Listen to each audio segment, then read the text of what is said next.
Structure of atom. बहुत बड़ा chapter है, बढ़िया भी है, उतना ही अच्छा चैप्टर है। So will go in the details of this chapter, structure of atom. आज हमको जो एटम पता है, मतलब हमको मतलब आप लोगों को अभी तक पता है, वो इस तरीके से 10th क्लास तक ये न्यूक्लियस रहता है, right. This guy is nucleus. Nucleus के अंदर न्यूट्रॉन्स है, फिर ये पी का मतलब प्रोटॉन्स भी है, देखिए। उसके बाद ये बाजू में जो घूम रहे हैं वो इलेक्ट्रॉन्स है।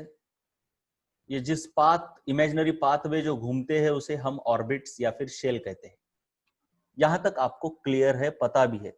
न्यूक्लियस, न्यूक्लियस के अंदर प्रोटॉन न्यूट्रॉन, बाजू में इलेक्ट्रॉन, इलेक्ट्रॉन्स घूम रहे हैं ऑर्बिट में। लेकिन ये कैसे आया, और इसके आगे भी एटम बहुत है डिटेल में, ये कहां से आया, कैसे आया, एक बहुत बड़ी स्टोरी है, लंबी सी, उसको देखना है हमको। तो सबसे पहले जो एटम बना है वो प्रोटॉन, न्यूट्रॉन और इलेक्ट्रॉन से बना है। और हमको देखना है कि इलेक्ट्रॉन कैसे खोजा गया, मतलब हर एक चीज को कैसे हमने खोजा, हाउ इट वाज डिस्कवर्ड, ये हमको देखना है। तो we will discuss the history of discovery and nature of electron, proton and neutron, इन सब के बारे में देखना है। तो सबसे पहले हमारी discovery of electron. Discovery of electron करने के लिए जो एक्सपेरिमेंट किया था जे थॉमसन ने, उसे कहते हैं cathode rays tube experiment. Cathode rays tube, actually cathode ray tube experiment कहते हैं उसको।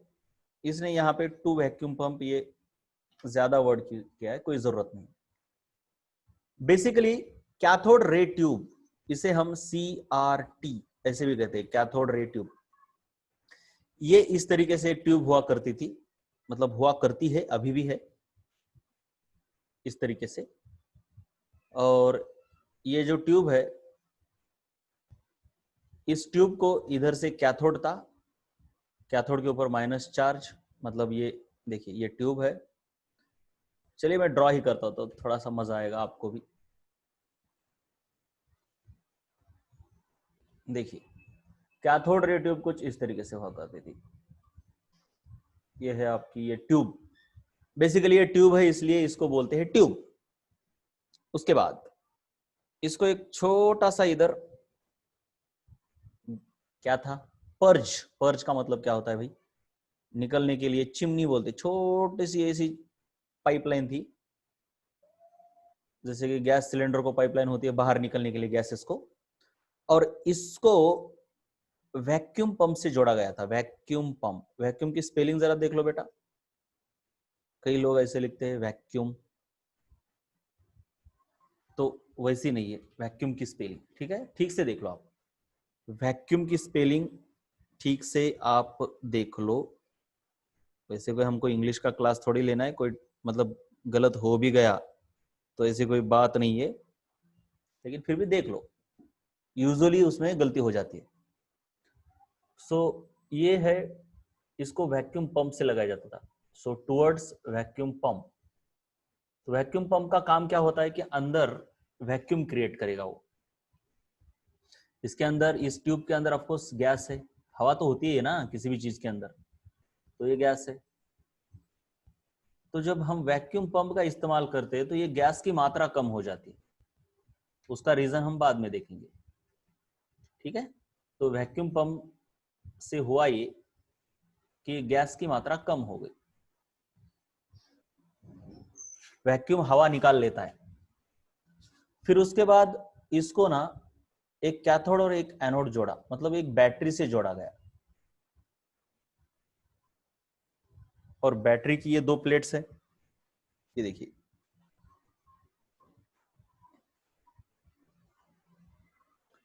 दिस लाइक दिस, बैटरी से जोड़ा गया। तो इधर निगेटिव टर्मिनल, ये बैटरी होती है, ये बहुत ही high voltage battery. High voltage battery का मतलब समझते हो आप, करंट इलेक्ट्रिसिटी तो कर ही रहे हो आप, तो पता ही होगा आपको, बैटरी ऑफ कोर्स एकदम लेवल में रहेगी ऐसे। अब बैटरी का इधर प्लस टर्मिनल है, इधर माइनस, गलत हो गया ना? आपको पता है ना बैटरी किस तरीके से दिखाते हैं, जरा बताओ ये गलत है या सही है जो मैंने लिखा प्लस माइनस? 10th 9th में हुआ है आपको? गलत गलत है या सही है बोलो यार? रॉन्ग है, ठीक है। तो कैसे होना चाहिए, इधर प्लस और इधर माइनस, तो इधर भी माइनस चार्ज आया, इस प्लेट के ऊपर माइनस चार्ज आया ना बेटे, और इधर आया प्लस चार्ज। ये स्टोरी उतनी इंपॉर्टेंट नहीं है केमिस्ट्री के लिए, लेकिन है तो है बस। स्टोरी इंपॉर्टेंट नहीं है कंसेप्ट के लिए, जैसा रेडॉक्स रिएक्शन एसबीसीसी चैप्टर था, ये बस ऐसे ही स्टोरी है, पता होनी चाहिए, भगा भी नहीं सकते, बताना तो पड़ेगा, लेकिन उतनी इंपॉर्टेंट नहीं होती, कंसेप्ट वाइज कुछ भी नहीं है इसमें। तो ये प्लस माइनस है। तो जब इस स्विच को ऑन कर दिया, देखिए माइनस को हम कैथोड कहते हैं क्योंकि इसकी तरफ कैटाइन खींचे आते हैं, कैथोड। और जो प्लस वाला होता है उसे हम कहते हैं, उस प्लेट को एनोड कहा जाता है, एनोड। इलेक्ट्रोलाइसिस आपने 10th में भी पढ़ा है थोड़ा बहुत। तो इसको स्विच को ऑन करने के बाद क्या दिखाई दिया, ये बहुत इंपॉर्टेंट है।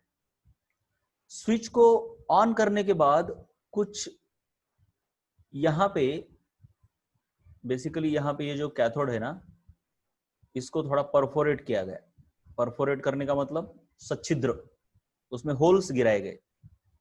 तो होल्स गिराने के बाद क्या हुआ, इधर जो ये पीछे वाली स्क्रीन है उसको पहले जिंक सल्फाइड की स्क्रीन लगाई, ZnS, जिंक सल्फाइड बोलते हैं इसको।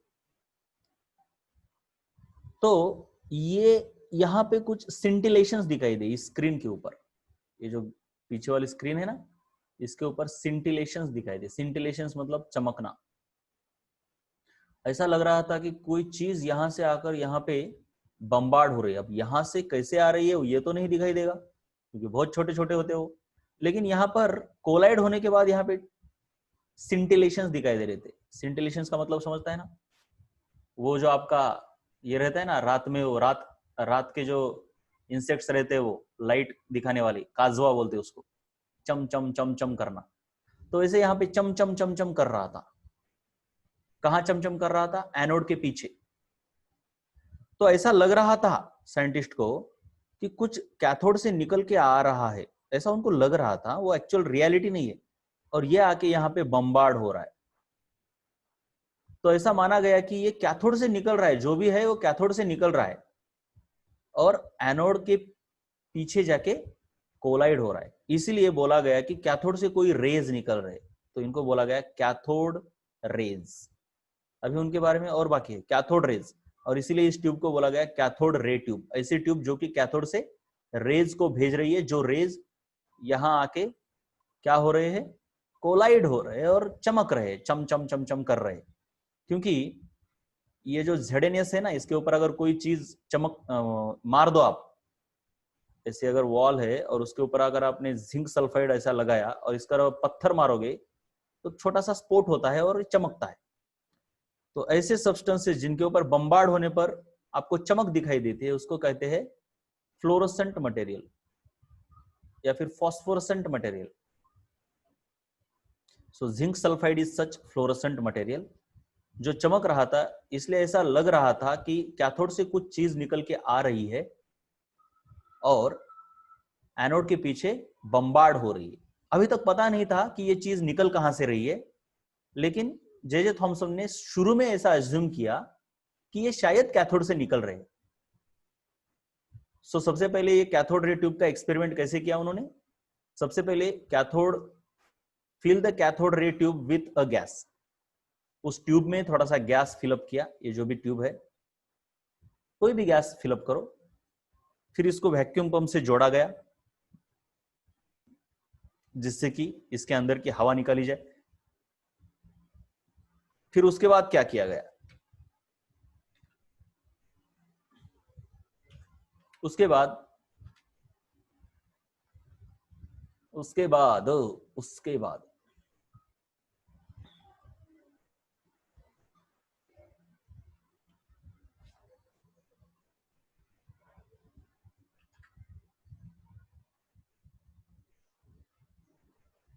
Now cathode ray tube with contains less air. अरे यार क्या मतलब, ये ग्रामर का पूरी धज्जिया उड़ा देते लोग।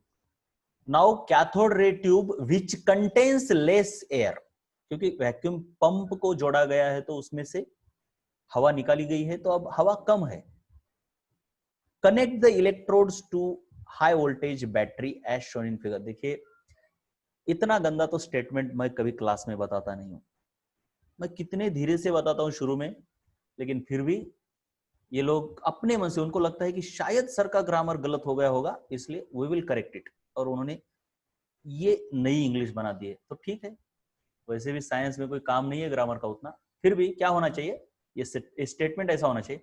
Now the cathode ray tube which contains less air is connected to the electrodes of high voltage battery as shown in figure. Right, ऐसा होना चाहिए, लेकिन कोई जरूरत नहीं है इसकी। तो ये ट्यूब को ऐसे बैटरी से जोड़ा गया, यही कहा गया है। परफोरेटेड एनोड इस्तेमाल किया गया है। ये जो एनोड है इसको ना ऐसे होल्स गिराए गए, क्योंकि ऐसा इसके बीच से जाके ये पीछे जाके यहाँ पे क्या होना चाहिए, कोलाइड होना चाहिए। देखिए ये मान लीजिए ये एनोड है यहाँ पे, तो बेटा क्या होगा, ये झड़ेनेस तो ऐसे पीछे लगाया है ना, इस पीछे इसके, तो यहाँ पर आकर बम्बार्ड होने के लिए, कोलाइड होने के लिए यहाँ पे होल्स होने चाहिए ना। तो ऐसे होल्स को कहा जाता है परफोरेटेड एनोड। परफोरेटेड यानी सच्छिद्र, perforated. Use a performed anode. देखिए अब मैंने तो परफोरेटेड बताया था, इसने परफॉर्म्ड लिखा है, आप तो समझ जाओ। जिंक सल्फाइड यहां पे लगाया गया है, जो कि एक फ्लोरोसेंट मटेरियल है। और यहाँ पे जो बैटरी की ये जो की होती है, पता है आपको की होती है, यहाँ पे कोई तो की हो गया इसे, उस की को फिर ऑन किया गया। की को ऑन करने पर क्या दिखाई दिया ये मैंने आपको बताया गया है, सब कुछ बताया मैंने, कि उनको ऐसा लगा कि जैसे कि कोई करंट फ्लो हो रहा है यहाँ से यहाँ, और कुछ चीजें यहाँ पे जाके ऐसे चमक रही है, बम्बार्ड हो रही है। तो इससे कंक्लूजन क्या निकाला, जे थॉमसन जी ने कंक्लूजन निकाला, the cathode rays start from cathode. ऐसा उनका मानना था, हालांकि वो स्टार्ट कहीं और से होते हैं रियलिटी में, लेकिन उनका कहना था कि कैथोड रेज कैथोड से शुरू होते हैं इस तरीके से, और ये परफोरेटेड एनोड है, यहां से शुरू होके ये इधर जा रहे हैं और यहाँ पे जाके कोलाइड हो रहे हैं और चमक रहे हैं। And they move towards the anode, through anode मतलब एनोड के बीच से वो ऐसे घुस के पीछे जा रही है। Start from cathode and move towards anode, ये थ्रू की जगह पर टुवर्ड्स होना चाहिए। Therefore they are called cathode rays. ऐसा लग रहा था कि वो कैथोड से शुरू हुए, इसलिए उनको बोला गया कैथोड रेज। और उस दूसरी बात क्या, ये देखिए ये पॉजिटिव है, ये निगेटिव है। अब ये इधर खींचा जा रहा है, कोई पार्टिकल इधर खींचा जा रहा है, पॉजिटिव की तरफ कौन खींचा जाता है, जिसके ऊपर निगेटिव चार्ज है वही तो खींचा जाता है। समझ में आया क्या? पूरा पेज एक साथ अगर दिखाओगे तो आपको समझ में आएगा क्या? ठीक है, देखो ये कैथोड रेज एनोड की तरफ आ रहे हैं और एनोड पॉजिटिव है, ये एनोड जो है पॉजिटिव है, और कोई चीज इसके ऊपर आ रही है, इसका मतलब ऑफकोर्स इसके ऊपर क्या होना चाहिए, निगेटिव चार्ज। इसका मतलब कैथोड रेज के ऊपर निगेटिव चार्ज है, ये भी माना गया। बोर्ड के ऊपर ना, वही सोच रहा था मैं बोर्ड के ऊपर, लेकिन वो भी खराब दिख रहा है, बोर्ड के ऊपर क्वालिटी खराब हो रही है, वो भी देखते हैं करके। चलिए फिर वो भी करके देखते हैं, क्योंकि नोट्स तो बाद में आप लिख रहे होंगे।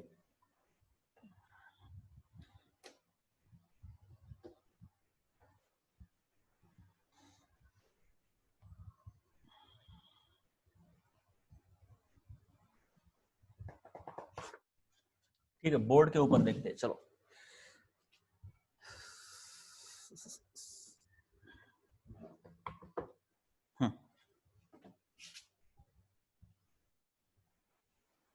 देखते आपको वो भी जमता है क्या, जरा ठीक से देखने दो, कहीं भी कुछ प्रॉब्लम तो नहीं है ना बोर्ड के ऊपर। हाँ, इसके पीडीएफ सेंड करेंगे बिल्कुल।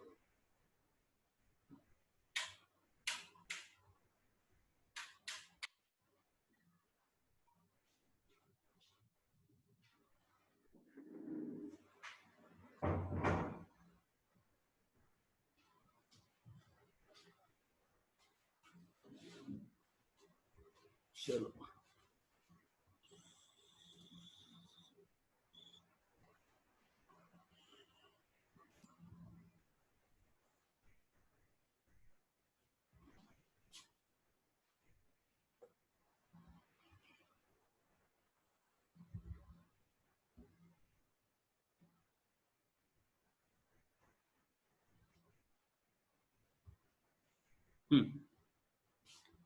देखो जरा, ट्राई करते हैं। इसमें अगर लैग हो रहा है तो फिर कुछ कर नहीं सकते।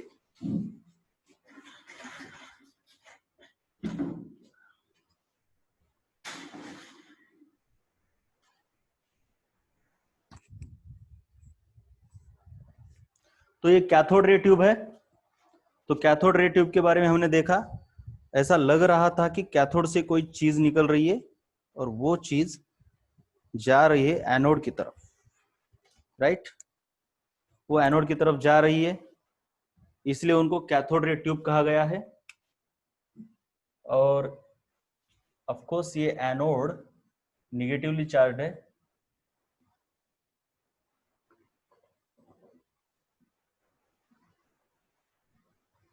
नहीं एनोड कैसा है, पॉजिटिवली चार्ज है। तो इसके ऊपर, इसके पास अगर कोई पार्टिकल जा रहा है तो इसके ऊपर निगेटिव चार्ज तो होना चाहिए, क्योंकि क्योंकि क्योंकि क्योंकि क्या, क्योंकि unlike charges attract each other. चलो ये ठीक से दिख रहा है क्या? ये इसमें कोई प्रॉब्लम है? जरा बताओ मुझे, बोर्ड के ऊपर ठीक से दिख रहा है क्या? मुझे लगता है शायद पीछे भी लेना पड़ेगा कैमरा शायद। ठीक है, तो अब आगे चलेंगे हम। और क्या कहा था?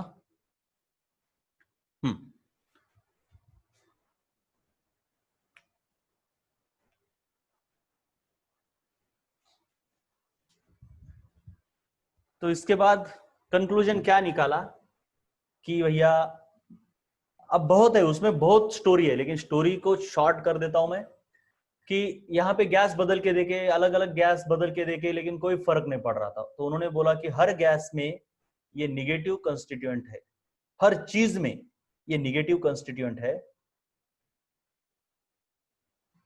और उसका नाम है इलेक्ट्रॉन। मतलब बाद में दिया गया उसका नाम इलेक्ट्रॉन। हर चीज में ये मतलब उन्होंने क्या किया, उनको पहले तो लग रहा था कि ये यहां से निकल रहा है, लेकिन ये एक्चुअली यहां से नहीं निकल रहा था। मतलब बहुत सारे एक्सपेरिमेंट करने के बाद उनको समझ में आया कि ये जो निगेटिव चार्ज है, जो कि कैथोड रे अभी इनको कहा जा रहा है, ये निगेटिव चार्ज ना कैथोड से नहीं निकल रहा। ये बेसिकली कैसे निकल रहा है, स्टोरी में ज्यादा टाइम वेस्ट नहीं करेंगे हम। देखो, ये यहां पे कोई भी गैस का मॉलिक्यूल है, मान लो हाइड्रोजन, कोई भी है, तो हो क्या रहा है, ये हाई वोल्टेज बैटरी है, इधर माइनस, तो ये हाई वोल्टेज बैटरी में इतनी ज्यादा पावर है कि वो क्या कर रही है, इस गैस को आयोनाइज कर रही है। आयोनाइज कर रही है मतलब इसके अंदर से इलेक्ट्रॉन खींच के बाहर निकाल रही है।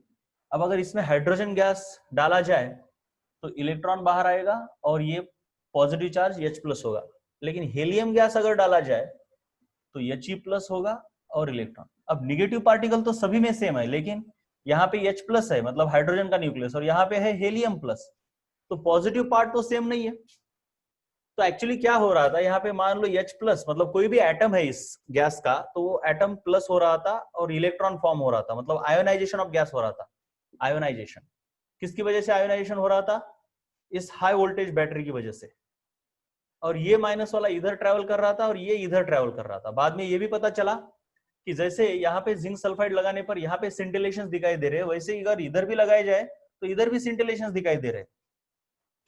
लेकिन गैस बदलने पर निगेटिव चार्ज नहीं बदल रहा था। कैसे नहीं बदल रहा था, उसकी भी स्टोरी थोड़ी सी है आगे। लेकिन ये बदल रहा था, तब तो उनको उतना पता नहीं चला, लेकिन बाद में पता चला सब कुछ डिस्कवर होने के बाद कि भैया ये गैस आयोनाइज हो रहा है, ना कि इस कैथोड से इलेक्ट्रॉन बाहर निकल रहे। कैथोड से कुछ नहीं निकल रहा। शुरू में लग रहा था कैथोड से निकल रहा है कि क्या, लेकिन नहीं। बाद में पता चला ये जो अंदर गैस है वही आयोनाइज होके निगेटिव इधर जा रहा है, पॉजिटिव इधर जा रहा है, और इसीलिए निगेटिव पार्ट कभी बदल ही नहीं रहा, लेकिन पॉजिटिव पार्ट जो है वो गैस बदलने पर बदल रहा है। तो शुरू में तो उनको लगा कि भैया इलेक्ट्रॉन सभी एटम्स में है और सेम है, लेकिन पॉजिटिव चार्ज अलग अलग एटम में अलग अलग है। चलो यहां तक समझ में आया क्या? अभी तक तो उनको क्या लगा, ये बहुत इंपॉर्टेंट है, कि जो निगेटिव चार्ज है वो सभी एटम में सेम है, लेकिन पॉजिटिव चार्ज सभी एटम में सेम नहीं है। ये समझ में आया आपको? यस और नो बोला करो। निगेटिव चार्ज, हाँ ठीक है। लेकिन बाद में बहुत सारे एक्सपेरिमेंट करने के बाद प्रोटॉन की भी डिस्कवरी हुई। इलेक्ट्रॉन तो यहां से डिस्कवर हुआ, उन्होंने कहा कि electron is the basic constituent of all atoms, it is negatively charge. और ऐसे ही गोल्डस्टेन ने प्रोटॉन की भी डिस्कवरी की, और बाद में पता चला कि जो पॉजिटिव चार्ज है हर एटम के अंदर, जे थॉमसन के एक्सपेरिमेंट से यह तो पता चला कि किसी भी एटम के अंदर निगेटिव चार्ज तो है। अब ओवरऑल एटम तो न्यूट्रल है, अब निगेटिव चार्ज है तो भाई पॉजिटिव चार्ज भी होना चाहिए। तो पहले एक्सपेरिमेंट से यह पता चला कि negative charge is same in all the gases and all the atoms, but positive charge is different for different gases. लेकिन बाद में गोल्डस्टेन ने काफी सारा एक्सपेरिमेंट करने के बाद उनको यह पता चला कि ऐसी बात नहीं है, प्रोटॉन मतलब पॉजिटिव चार्ज भी सभी में सेम है, वो भी छोटे छोटे पार्टिकल से बना है, उन्हें प्रोटॉन कहा गया, और निगेटिव को इलेक्ट्रॉन कहा गया। बस ऐसे ही याद रखो, ये स्टोरी बहुत इंपॉर्टेंट नहीं है, इसका कोई इंपॉर्टेंस नहीं है। और बाद में न्यूट्रॉन की डिस्कवरी हुई, मतलब न्यूट्रॉन की डिस्कवरी होने के लिए बहुत देर लगी, क्योंकि वो न्यूट्रल है ना, तो ना तो वो कैथोड की तरफ जा रहे थे ना तो एनोड की तरफ, तो उनको पहचाना जाए कैसे? क्योंकि किसी को पहचानने के लिए आंखों से तो नहीं पहचान सकते, हम नहीं पहचान सकते। तो बाद में चैडविक नाम का जो साइंटिस्ट था, उसने क्या किया, डिस्कवरी की न्यूट्रॉन की, मतलब एक रेडियो एक्टिविटी की रिएक्शन की थी उन्होंने। बस वो रिएक्शन मैं आपको बता रहा हूं यहां पे, वो चाहिए तो बस उसको रट लो, एनसीईआरटी में दी हुई है, बस उसको रट लो उस रिएक्शन को, ज्यादा टेंशन मत लो उसका भी। एक मिनट, मैं जरा वो रिएक्शन आपको दिखाई देता हूं।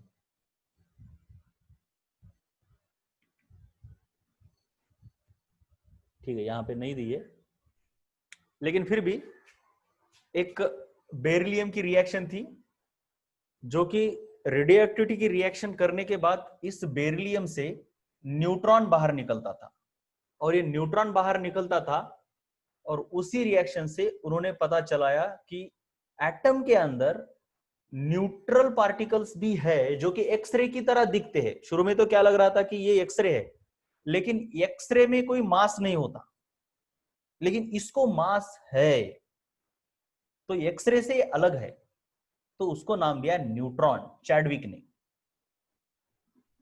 राइट। तो इस तरीके से बस इतना याद रखना है कि प्रोटॉन, न्यूट्रॉन और इलेक्ट्रॉन की खोज ऐसे हुई है। एक्चुअली ये इतने डिटेल में एनसीईआरटी में नहीं दी है, 11th बोर्ड के किताब में बहुत ज्यादा डिटेल में दी है, लेकिन फिर भी कितनी भी डिटेल में देने दो, कोई काम की नहीं है ये चीज, बहुत ही फालतू है इनकी डिस्कवरी। अब मैं थोड़ा बताता हूं। कोई भी एटम था गैस कैथोड रे ट्यूब के अंदर, उसका आयोनाइजेशन होकर कुछ इस तरीके से बन रहा था। तो ये तो इधर जा रहे थे और ये तो इधर जा रहे थे, मतलब ये जा रहे थे एनोड की तरफ, सॉरी कैथोड की तरफ, ये जा रहे थे एनोड की तरफ। ऐसा लग रहा था ये कैथोड से निकल रहे, ऐसा लग रहा था ये एनोड से निकल रहे, लेकिन बाद में पता चला कि ऐसा नहीं है। ये जो है ना, ये गैस का आयोनाइजेशन, ये बहुत बाद में पता चला, लेकिन शुरू में क्या लग रहा था, शुरू में क्या लग रहा था, शुरू में कि ये जो ए प्लस वाला है इधर आके इधर टकरा रहा है, ई माइनस वाला इधर आके इधर टकरा रहा है, तो ऐसा लग रहा था ये इधर से निकल के आ रहा है और ये वाला इधर से निकल के आ रहा है। तो इसीलिए निगेटिव चार्जेस को कैथोड रेज कहा जाता था, जो कि कैथोड से निकल रहे, और पॉजिटिव चार्जेस को एनोड रेज कहा जाता था, क्योंकि लग रहा था कि ये एनोड से आ रहे, anode rays, cathode rays. Anode rays का और एक नाम है कैनाल रेज। कैनल की तरह ये बह रहे थे, कुछ नहीं है, बस कैनल की तरह तो ये भी बह रहे हैं, लेकिन जब शुरू में इनको देखा गया तो ऐसा लग रहा था कि ऐसे देखिए एक स्पार्क जाता है, इतनी हाई वोल्टेज की बैटरी है तो एक स्पार्क भी जाता है, तो कैनल की तरह मतलब ये यहां से बह रहे थे, तो ये कैनल रेज भी इनको कहा जाता था, कोई उसमें भी बड़ी बात नहीं है। बस cathode rays, anode rays, anode rays का और एक नाम कैनल रेज, इनमें क्या डिफरेंसेस है ये आपको पूछा जा सकता है। कैथोड रेज ऐसा लगता है कि दे स्टार्ट फ्रॉम कैथोड, ये ऐसा लगता है कि दे स्टार्ट फ्रॉम एनोड, लगता है क्योंकि रियलिटी ऐसी है नहीं। ये जाते हैं किधर, ये जाते हैं टुवर्ड्स एनोड, ये जाते हैं किधर, ये जाते हैं टुवर्ड्स कैथोड। ये होते हैं निगेटिवली चार्ज, ये होते हैं पॉजिटिवली चार्ज। गैस कोई भी ले लो, कैथोड रेज बदलने वाले नहीं है, क्योंकि cathode rays are stream of electrons, they are stream, stream मतलब क्या, धारा, धारा, बहने वाली धारा, stream, they are stream of electrons. Rays होते हैं ना, उसको स्ट्रीम कहते हैं। These are not stream of protons, अरे कैना एनोड रेज प्रोटॉन की स्ट्रीम नहीं है, these are stream of ionized gases, या फिर positively charged gases, positively charged gases, ionized gases, सही है ना, ये ionised gases. Canal raise proton नहीं है, ये है, ये आयोनाइज्ड एटम है वो, ये इलेक्ट्रॉन है, इसलिए they are same for all gases, मतलब कोई भी गैस चेंज करो, कुछ भी डालो इस ट्यूब के अंदर, they are same for all gases, but they are different for different gases. उसके बाद इसका ई बाई एम रेशियो, इसका ई बाई एम रेशियो क्या है ये बाद में देखने की चीज है, पहले ई बाई एम रेशियो क्या है ये देखेंगे। इसका ई बाई एम रेशियो मुझे तो याद नहीं रहता, लेकिन कुछ तो है इसका ई बाई एम रेशियो। अब इसका ई बाई एम रेशियो मतलब क्या है वो बाद में देखेंगे, जल्दबाजी मत करो, ये फिक्स है, क्योंकि ये खुद ही फिक्स है, इलेक्ट्रॉन ही है, तो गैस बदलने पर ई बाई एम रेशियो मतलब charge divided by mass ratio इसका फिक्स है। इसका ई बाई एम रेशियो मतलब चार्ज डिवाइडेड बाय मास अलग अलग आ रहा है अलग अलग गैसेस के लिए। क्यों? क्योंकि चार्ज तो फिक्स है लेकिन मास तो अलग अलग है, हीलियम का मास अलग होगा, हाइड्रोजन का मास अलग होगा, तो ई बाई एम रेशियो इसका सेम रहेगा, इसका अलग अलग रहेगा। क्या ये डिफरेंसेस आपको समझ में आए? बोलो जरा एक बार, ये डिफरेंसेस जो मैंने बताए कैनाल रेज यानी एनोड रेज और कैथोड रेज के बीच में, ये आपको समझ में आए क्या? कुछ नहीं है, बहुत के मतलब ऐसा डिफिकल्ट भी नहीं है इसमें कुछ, सिंपल सिंपल सिंपल सिंपल है। और याद रखना ये कोई मतलब अभी ये चैप्टर का कुछ भी शुरू नहीं हुआ है, ये जो हिस्ट्री है ना ये बस थ्योरेटिकल है, इसमें ज्यादा अपना दिमाग फोड़ मत लेना,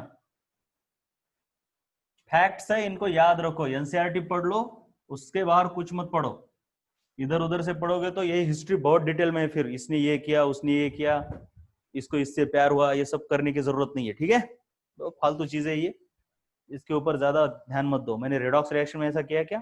नहीं, ये है ही नहीं कुछ इंपॉर्टेंट उतना, बस शुरू कैसे हुआ एटम ये बताना है आपको। उसके बाद हमको देखना है कि ये चार्ज टू मास रेशियो क्या होता है, ई बाई एम रेशियो, ई मतलब चार्ज, एम मतलब मास। कोई भी चार्ज पार्टिकल है उसका ई बाई एम रेशियो निकाल सकते हैं। अब वैसे तो देखा जाए तो ये जो चैप्टर है एटॉमिक स्ट्रक्चर, ये फिजिक्स के 3 चैप्टर से मिलके बना हुआ है, मिलके मतलब वहां पे आपको डिटेल में स्टडी है फिजिक्स में, जैसे कि electrons and photons, atoms, molecules and nuclei, या फिर स्ट्रक्चर ऑफ एटम वहां पे भी है फिजिक्स में।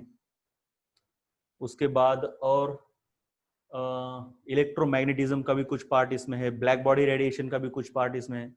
और मैं कई बार इस चैप्टर को पढ़ाते वक्त आपको बोला करूंगा ये आपको डिटेल में फिजिक्स में है, ये आपको डिटेल में फिजिक्स में है। तो आपको ऐसा नहीं लगना चाहिए कि केमिस्ट्री में क्यों डिटेल में नहीं है, क्योंकि केमिस्ट्री का अप्रोच इस चैप्टर के लिए अलग ही है, नॉन मैथमेटिकल है, उतना मैथमेटिकल नहीं है जितना फिजिक्स में होना चाहिए। बस चीजों को एक साथ किया, इकट्ठा किया गया है। This is just structure of atom is like history of atom for the chemistry. Right. तो उतना मतलब डिटेल में नहीं है, मैं जब बोलूंगा ना तो बेटा इसके बारे में डिटेल में आपको फिजिक्स में होगा, तो उतना टेंशन नहीं लेना है कि मैं कुछ स्किप करने की कोई भी मतलब मेरी ये नहीं है, इंटेंशन नहीं है। सिंपल सी बात है, चार्ज अपॉन मास रेशियो भी फिजिक्स में टोटल कैलकुलेशन है कि किस तरीके से किया जाता है, मैं वो दिखाऊंगा आपको कि वो कैसे किया जाता है। अब बेसिकली फिजिक्स में एक चैप्टर है मैग्नेटिज्म, तो उसमें क्या होता है कि किसी चार्ज के ऊपर मैग्नेटिक फोर्स कितना लगता है, तो force is equal to Q V B, this is the strength of the magnetic field. फिर उसके बाद क्या है, सर्कुलर मोशन में फोर्स, मतलब जब कोई भी पार्टिकल मैग्नेटिक फील्ड में घुसता है तो वो सर्कुलर मोशन करने लगता है, तो सर्कुलर मोशन में mv²/r, this is the formula for the centripetal force. तो इन दोनों को इक्वेट किया जाता है, Q V B is equal to mv²/r। फिर इसको रीअरेंज करके क्यू बाई एम रेशियो निकलते हैं, देखिए ये एम इधर आता है और ये वी भी नीचे जाता है, वेयर वी इज वेलोसिटी। फिर इसको मेजर करके ये क्यू बाई एम रेशियो हम निकाल सकते हैं bye knowing the radius of the circle. मतलब किसी भी मैग्नेटिक फील्ड में जाने के बाद ये सर्कुलर मोशन में से घूमता है पार्टिकल, तो ये रेडियस इसकी मेजर करके, velocity of the particle measure करके, मैग्नेटिक फील्ड की स्ट्रेंथ मेजर करके हम क्यू बाई एम रेशियो यानी ई बाई एम रेशियो निकाल सकते हैं। लेकिन ये मैं यहाँ पे नहीं पढ़ा सकता ये सर्कुलर मोशन क्या है, ये फॉर्मूला कहां से आया, this is not the substance of this chapter. इसलिए ना मैं जब बोलूंगा कि बेटा इसके बारे में टेंशन मत लो, ये आपको फिजिक्स में है, तो आपने तब चुपचाप से मान लेना है कि वो फिजिक्स में है, टेंशन नहीं लेना है उसका, ठीक है। क्योंकि अब यहां पे बताऊंगा तो आपका दिमाग पागल हो सकता है। So this is just combination of many chapters of the physics. तो क्या किया गया, ई बाई एम रेशियो निकालने के लिए, मतलब हमको इलेक्ट्रॉन मिला था और प्रोटॉन तो नहीं मिला था, लेकिन आयोनाइज्ड गैसेस थे, उनका हमें ई बाई एम रेशियो निकालना था। तो उसके लिए उन्होंने क्या किया, जो कैथोड रे ट्यूब पहले ऐसी थी, इसको थोड़ा मॉडिफाई किया। पहले ऐसी ही थी ना, ऐसे ऐसे, तो बस थोड़ा सा मॉडिफाई इस तरीके से किया, इसको थोड़ा ऐसा बनाया,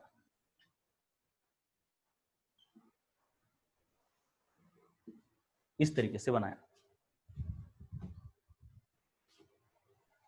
ऐसा बनाने के बाद इधर जिंक सल्फाइड लगा दिया, इधर सिंटिलेशंस देखने के लिए। फिर यहां से कैथोड,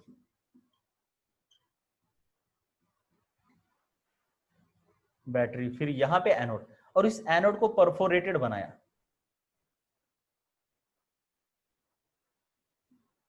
ऑफ कोर्स इसके ऊपर आएगा प्लस चार्ज, इधर आएगा माइनस।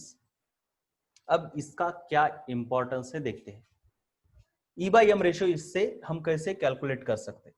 अब जैसे इलेक्ट्रॉन इधर से इधर आए तो वो सीधे चले गए इधर से और यहां जाके कोलाइड हो गए, और सिंटिलेशन आपको यहां पे दिखा ए पॉइंट पर। उसके बाद उन्होंने क्या किया, इधर इलेक्ट्रिक फील्ड लगा दी, इलेक्ट्रिक फील्ड।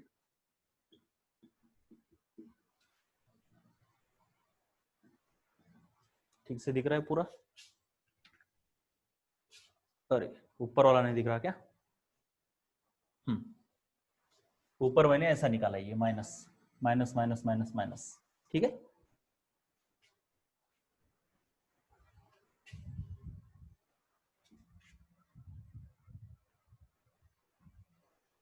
छोटा कर देंगे इसको हम, ठीक है। तो इधर प्लस चार्ज, प्लस प्लेट, और इधर लगाई माइनस वाली प्लेट। अब सिंपल सी बात है, जब ये इलेक्ट्रिक फील्ड हम ऑन करेंगे तो क्या इधर से आने वाला जो चार्ज है वो सीधा जाएगा या किसी तरफ बेंड होगा, बोलो सीधा जाएगा या बेंड होगा, कम ऑन, बेंड होगा, सिंपल सी बात है। तो ये बेंड होके, मान लो ये निगेटिव चार्ज है, तो डाउनवर्ड जाएगा या अपवर्ड जाएगा, बोलो, negative charge, come on, down जाएगा, क्योंकि ये बेटा निगेटिव चार्ज है, इधर पॉजिटिव प्लेट है, तो ये ऐसे इस तरीके से चला गया इधर। अब देखो जरा ठीक से, ये सर्कुलर मोशन की तरह ही बिहेव करता है, अगर पूरा देखा जाए तो ये पूरी सर्कुलर मोशन होती है, जो कि फिजिक्स में आपको डिटेल में बताई जाएगी। तो बस इतना देखा गया कि after the application of the electric field, जैसे इलेक्ट्रिक फील्ड अप्लाई की है वैसे मैग्नेटिक फील्ड भी अप्लाई कर सकते हैं। इन प्लेट्स को निकालो, मैग्नेट लगाओ साउथ नॉर्थ, हो गया मैग्नेटिक फील्ड। तो पहले तो हम देखेंगे इलेक्ट्रिक फील्ड का ही, मतलब कोई फील्ड लगाने के बाद ये चार्ज डेविएट होता है, जो डेविएट नहीं होता वो न्यूट्रल है। तो किसी भी चार्ज का हम E/M रेशियो कैसे निकालते हैं, उसके लिए एक्सपेरिमेंटल सेटअप किया है। लेकिन सिर्फ एक्सपेरिमेंटल सेटअप ही हमको बताया गया है, उससे हमने E/M कैसे निकाला ये किताब में नहीं दिया है, लेकिन मैंने आपको बताया कि कैसे उस फॉर्मूले का यूज किया जाता है, कैसे सर्कुलर मोशन आती है और कैसे E/M निकाला जाता है, क्विकली बताया। लेकिन जरूरत नहीं है आपको अभी, एक्सपेरिमेंट ये किया गया था E/M रेशियो निकालने के लिए, लेकिन उसका मैथमेटिकल कैलकुलेशन यहां पे नहीं दिया है, फिजिक्स में दिया है, जो कि मैंने आपको क्विकली बताया। तो सिंपल सी बात है, किताब में सिर्फ इतना ही दिया है, क्यों दिया है मुझे भी पता नहीं चला, बस दिया है इतना ही कि उन्होंने बोला कि भाई जो ओरिजिनल पाथ था, इसे कहते हैं ओरिजिनल पाथ और इसे कहते हैं डेविएटेड पाथ।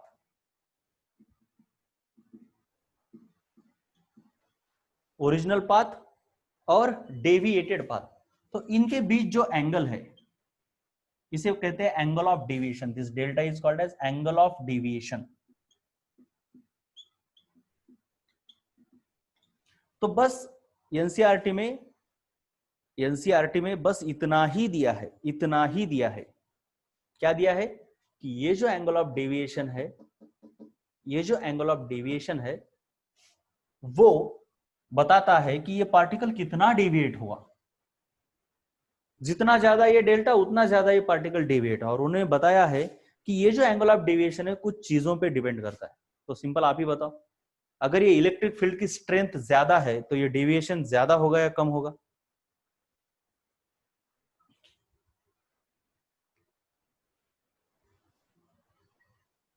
मोर, ठीक है। तो सिंपल सी बात है कि ज्यादा होगा, जितना आप यहां पे इलेक्ट्रिक फील्ड लगाओगे ज्यादा स्ट्रॉन्ग, उतना ही एंगल ऑफ डेविएशन ज्यादा होगा। So the angle of deviation depends on, किधर जगह है, इधर है, depends on number 1 strength of field, strength of field, और उससे डायरेक्टली रिलेटेड है। मतलब स्ट्रेंथ ऑफ फील्ड अगर बढ़ाई जाए तो एंगल ऑफ डेविएशन भी बढ़ता है, डायरेक्टली रिलेटेड है। दूसरा इसके ऊपर जितना ज्यादा चार्ज होगा, इस चार्ज के ऊपर वो उतना ज्यादा इधर खींचा चला जाएगा। मतलब the charge on this particle is also directly proportional to the deviation। मतलब ये जो फील्ड है ना, इस चार्ज को इधर खींच रही है और ये इधर खींचा चला जा रहा है। अब मुझे बताओ, अगर इसका मास बहुत ज्यादा है, इसका मास बहुत ज्यादा है, तो ये ज्यादा खींच मतलब ज्यादा डिवेट होगा या कम डिवेट होगा, बोलो जरा, मोर और लेस? नहीं, अगर मास ज्यादा है तो कम डेविएट होगा, क्योंकि उसका मोमेंटम ज्यादा होगा। अपूर्वा बात सही है, ये जरा ठीक से समझ लो मैं जो बोल रहा हूं। ज्यादा अगर मास है ना तो उतना डेविएट नहीं होगा, कम डेविएट होगा, बहुत ही कम, इसका डेविएशन कम होगा, क्योंकि इसका मोमेंटम बहुत ज्यादा है। भले ही एक फील्ड इसको खींचे, लेकिन ये तो उतना नहीं डेविएट होगा, क्योंकि इसका मास ज्यादा है ना, फील्ड की ताकत कम गिर रही है यहां पे। समझ में आया? ये मास ज्यादा है तो हाँ उतना नहीं खींच पाएगी, क्योंकि इनर्शिया बढ़ेगी ना उनकी। तो third factor is mass of the charge, उसके ऊपर वो इनवर्सली रिलेटेड है। ये सब हमारा आज के लिए काफी है, और इतना ही बताया है बस एनसीईआरटी में, इसके आगे कुछ नहीं किया। E/M रेशियो निकालने के लिए कैथोड रे ट्यूब को मॉडिफाई किया गया, इसको मॉडिफाइड कैथोड रे ट्यूब कहते हैं। और उसके अंदर जो इस चार्ज का डेविएशन है वो इन 3 चीजों के ऊपर डिपेंड करता है, बस उसका कैलकुलेशन नहीं दिया, कुछ नहीं दिया। और इस तरीके से एक्सपेरिमेंट करने के बाद इलेक्ट्रॉन का E/M रेशियो पाया गया। जो भी पाया गया वो मैं आपको बताऊंगा, उसकी कोई बहुत बड़ी बात नहीं, निकाल भी सकते। E/M मतलब हमको पता है चार्ज 1.6 × 10⁻³ 19 चार्ज है और मास कितना है इसका 9.1 इंटू 10⁻31। अब इसको अगर कैलकुलेट करोगे तो वैष्णवी ने कुछ बताया था मुझे तो याद नहीं है, मैं ऐसे नंबर्स को याद नहीं करता, लेकिन आप प्लीज याद किया करो क्योंकि आपको पूछा जा सकता है। मैं तो ऑन द स्पॉट निकाल भी सकता हूँ ना, लेकिन आप लोगों को ये नहीं है, आप लोगों को याद करना होगा। 1.76 into 10⁻11 this is the E/m ratio of the electron. अब इसका क्या काम है क्या नहीं है हम कल देखेंगे, ठीक है। तो आज हमने देखा कि इलेक्ट्रॉन, प्रोटॉन और न्यूट्रॉन की डिस्कवरी साइंटिस्ट ने की, क्योंकि हम स्ट्रक्चर ऑफ एटम देख रहे हैं। कैथोड रे ट्यूब एक्सपेरिमेंट बहुत ही ज्यादा इंपॉर्टेंट है इनकी डिस्कवरी में।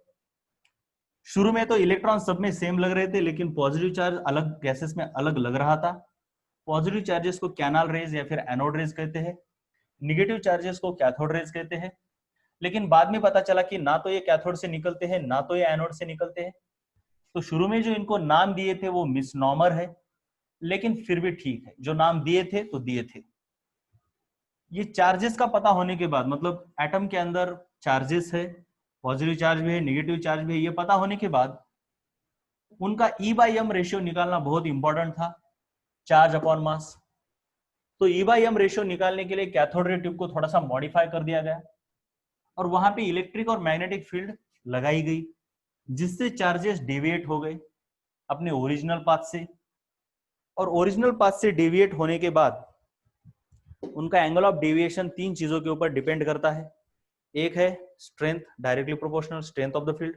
दूसरा charge on the particle, directly proportional. तीसरा mass of the particle, inversely proportional.